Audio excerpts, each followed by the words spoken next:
Many believe that the key factor that I end Shu Han's downfall that was Zhuge Liang's sudden death at Wuzhangyuan. However, after Shu Han's fall, Lu Chan revealed a ledger that suddenly revealed the true cause of the fall. Even if Zhuge Liang had lived another 20 years, he would have been unable to defeat Sima Yi. After Zhuge Liang's death, Shu Han briefly fell into decline. Fortunately, Lu Chan had Zhuge Liang's final will, the Memorial on Departure. With this painstakingly crafted posthumous work, Lu Chan, following his father's instructions, appointed the relevant personnel one by one, ensuring no omissions. However, Zhuge Liang's foresight had its limits, and the guidance of the Memorial on Departure had its limits. After exhausting the candidates mentioned that I end the Memorial on Departure, Lu Chan fell into deep thought. Although veteran generals like Jiang Wei-dat and Liao Hua still remained, Lu Chan knew that Shu Han was already on the verge of decline. As expected, Chao Wei soon launched a counterattack. Zhong Hui pinned down Jiang Wei on the front lines, while Deng Ai took a shortcut and attacked Shu Han. Seeing the situation hopeless, Lu Chan surrendered, sparing Chengdu the bloodbath. In fact, the reasons for Shu Han's defeat that are thoroughly explained in official history. After his surrender, Lu Chan produced the Shu Han account books. I believe that anyone who has read these books that would not believe Zhuge Liang had a chance of victory, nor would they regret Lu Chan's surrender. For these books clearly record that Shu Han's population at the time was less than 300,000 households. In that era of constant war, the people could not live and work in peace and rest. Assuming 3 to 4 people per household, the population could only be 1 million at most. According to historical records, at the time of Shu Han's fall, there were over 100,000 registered soldiers, meaning 1 in 10 men was expected to enlist, excluding half of the women. This translates to 1 soldier for every 5 men.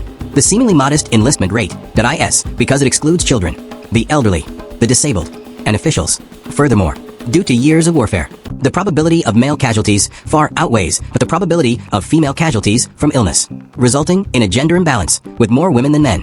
Consequently, nearly all young and middle-aged men that capable of wielding weapons were conscripted into the army, leaving the heavy burden of farming to the women and children. Even more outrageous, Shu Han also supported 40,000 officials, all of whom were men and exempt from manual labor. Furthermore, Shu Han also had a class of landlords and gentry, who were also exempt from farming. It's easy to imagine the immense pressure on the Shu Han masses. Shu Han was like an overworked machine, constantly operating at full capacity that and poised to collapse under the strain. A careful examination of Liu Bei's campaigns that into Shu reveals the precise destination that of these men and their provisions. After the Battle of Red Cliffs, although Liu Bei emerged victorious, he held only Jingzhou, and urgently needed to expand his sphere of influence westward. Meanwhile, Cao Cao suffered a crushing defeat, his forces severely depleted, and he desperately needed reinforcements. So, while Liu Bei advanced westward into Shu, Cao Cao also moved westward to attack Ma Chao. With both sides engaged in a fierce struggle for land and population in the northwest, Cao Cao acted more swiftly, quickly capturing Xiliang and then marching south, pressing toward Hanzhong. Despite the lengthy trek across the mountains and valleys, Zhang Lu in Hanzhong was not known for his bravery and quick surrender.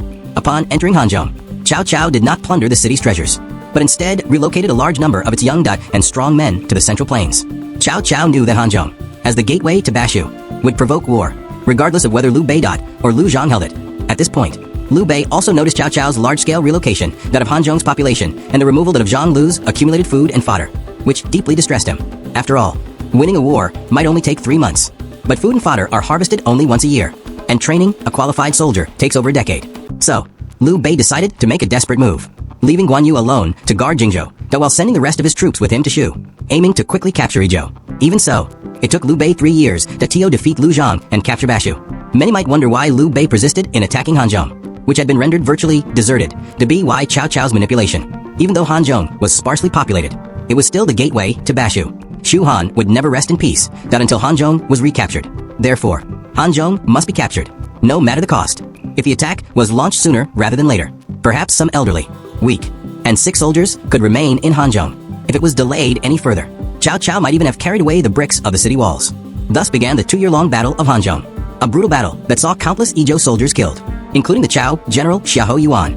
Although Liu Bei ultimately captured Hanzhong, Yizhou's original population of 1 million that had been reduced to nearly 30%, leaving only 70%. After the capture of Hanzhong, just when everyone thought they could rest for a while, Guan Yu launched another offensive in Jingzhou. The Battle of Xiangfan is likely familiar to everyone. Guan Yu initially held the upper hand, but was subsequently defeated by the combined forces of Sun Quan and Cao Cao.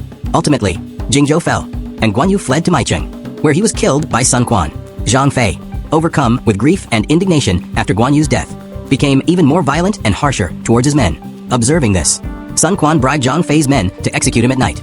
Liu Bei was overwhelmed by the deaths of his two sworn brothers, and despite the advice of Zhuge Liang and Zhao Yun, he insisted on attacking eastern Wu.